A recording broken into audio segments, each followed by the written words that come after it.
I'm going to be talking about two things, sea moss and Shilajit. Sea moss and Shilajit are two very different things, but their reported benefits are kind of along the same lines. So after making a video where I tried out Shilajit, some people asked me my opinion as to which one is best for them to take, or if they should just take both as part of their daily routine. So in this video, I'm going to share with you my experience of both and tell you which one I think is the more effective option if you are looking to introduce one into your daily routine. So stay where you are.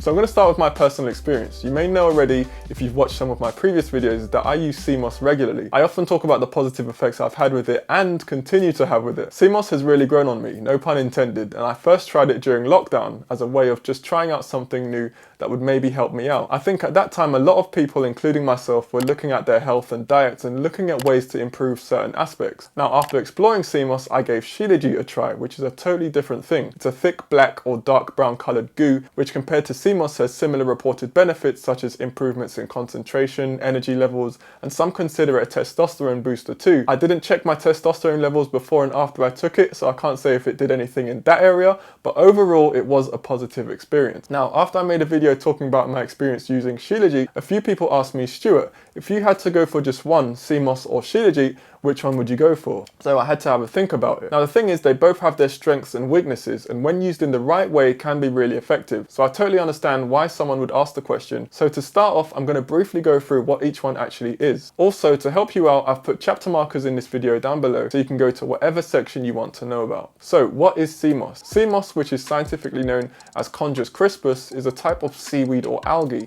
What you'll find is that a lot of people are saying that it contains 92 of the 102 minerals that are found in the human body, including zinc, iodine, and magnesium, and some vitamins too. And so the idea is that with taking it regularly, you're replenishing the body of what it naturally needs. Sea moss is taken for a whole host of reasons. Some people cook with it, some people put it in their morning coffee, some even use it externally and put it on their hair and skin. It's a really versatile thing. Now when we look at Shilajit in comparison, to briefly explain what Shilajit actually is, if you have no idea, it's a rich dark or black substance primarily found in the Himalayas in Asia. This stuff is formed over centuries due to the slow decomposition of plants, so it's a really potent thing. You'll most likely see it being sold in small jars and also in capsule form. Now the first thing to look at is how easy is it to actually find good quality of each. Now finding good quality sea moss that's been prepared properly and safely can be a bit more of a hassle than it is with Shilajit. I'll elaborate. When I was initially looking for Shilajit to make the video I made, I spent about a week researching how to find good quality Shilajit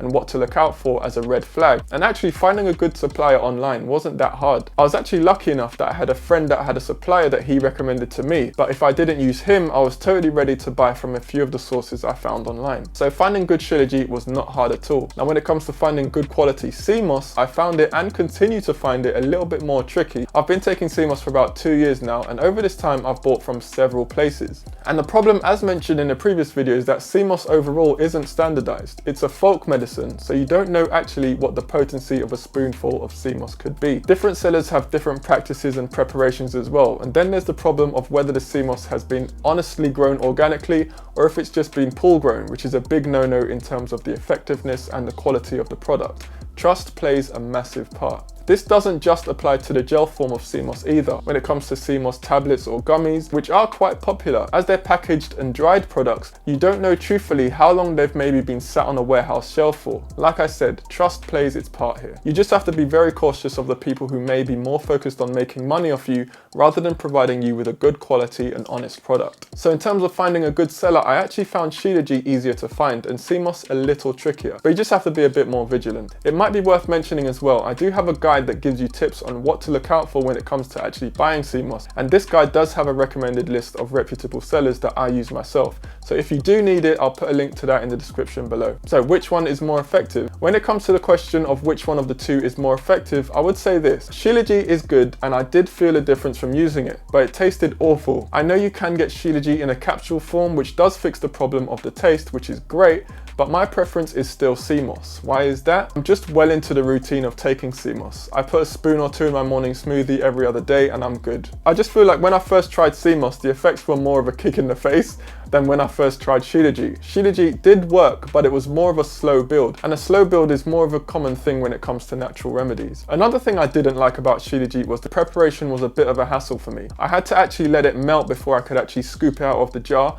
and use it in whatever drink I was using it in. So that was a bit of a hassle for me. That's why I think I would always prefer sea moss over Shilajit. I do still buy sea moss in gel form, but if I come across the leaves at a reasonable price and they tick all of the boxes, I'll just buy them and just make the gel myself. It's a really simple process. If you need to know how to make the gel yourself, I did make a video detailing the process. If you need it, I'll put it in the description for you below also. So my conclusion is this: when it comes to the question of which one is better, the answer is that it really depends on you. I would encourage you, if you can, to try both for 1 week, have a break of 3 days in between, and see how each one makes you feel. The reason I say that is because some people swear by Shilajit, some people swear by sea moss, and some people even take both. But if you're only going to take one, then you have to fairly judge each one properly and see which one suits your body better. It would be impossible for me to tell you which one you're going to prefer. So have you tried either one, and which one works better for you? Let me know your thoughts in the comments below. So with that being said, thank you for watching, and I'll see you in the next one.